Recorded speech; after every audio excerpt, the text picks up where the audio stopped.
Well, it's what we do. All the TV stations tracked the tornado, reported on the damage, and then the cleanup. Last week, with that EF2 tornado in North Bossier Parish, we did it just like they taught us in Journalism 101. But this week, something told me to go back out there. Maybe it's because I only live a few miles from where it hit. You know, when something hits close to home, I guess it kind of stings more than others. Well, I'm glad I did, or I would have missed the EF-Triplets still out there brewing up a storm.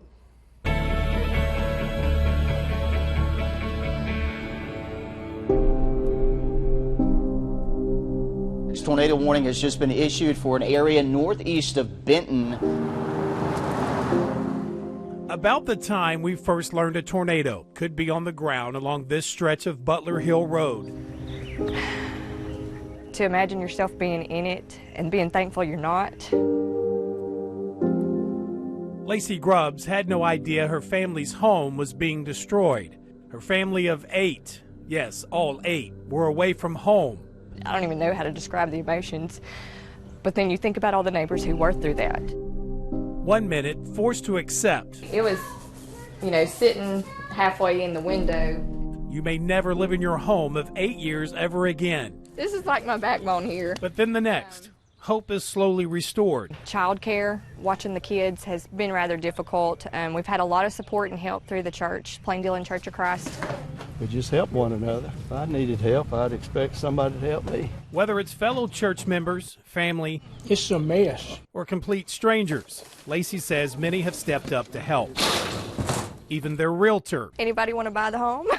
Yeah, they were trying to sell. So why'd you take the sign out of the yard? I just thought, what's the point? The price was even just reduced. That was until the tornado reduced it even more. She's been a great help as well. She's actually watched the kids one evening. What is that? The camera, wait a minute. These kids, 4-year-old triplets. The tree broke their house. And it broke their window. Ruel. Nope. Ava. You broke the window. And Finley, the youngest of Lacey and Jason's 6 kids. Hey. Even though they didn't experience it firsthand, I was worried that this being their first home, that they would be heartbroken and torn and maybe even traumatized in thinking, this happened to our house. Mom says the only thing traumatizing for these 3 so far. I want to get outside. I'd rather you stay inside for right now. Not being able to run willy-nilly outside. It just amazes me. I guess you can uproot a pine tree too. The Grubbs' backyard, now a 5-star adventure land in the eyes of this trio. Not yet. But even for these master negotiators, Mom has been one tough cookie to crack. The kids' makeshift playroom. There's him right there. That's me? Mm-hmm. Yeah, that's my card. A safe haven of sorts for the triplets. Where's the drags at? While the adults manage the sudden shutdown of their country playland. I see another game. Where? Right there. Get it. Oh, they've seized opportunities, slipping out of confinement to help pack for the unexpected move. Those cards in there. Thank you. Woohoo! Or when nature calls, Mommy, I need to go poo-poo. Don't put that on there, please. in the middle of nature with no electricity or running water. I mean, if you can't laugh about it, then, what else? My heart doesn't stop glowing.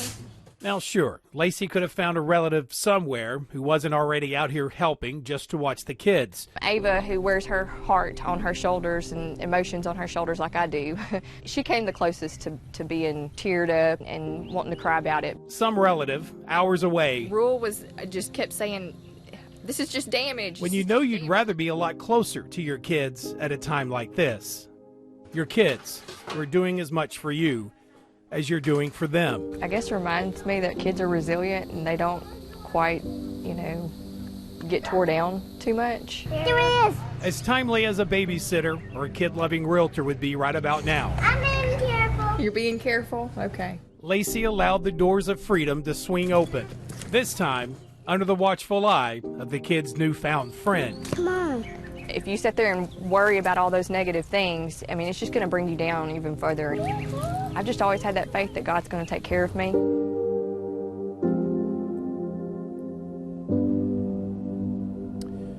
And they had fun. Lacey tells me she's not sure what the future holds. They lost a few items, television, beds, chest of drawers, and some kitchen items, yet they consider themselves very lucky. Fun fact, we discovered during that interview that we're both born in the same town, a little town called Maryville, Louisiana, about 2.5 hours south of Shreveport, albeit a few years apart, because I'm old.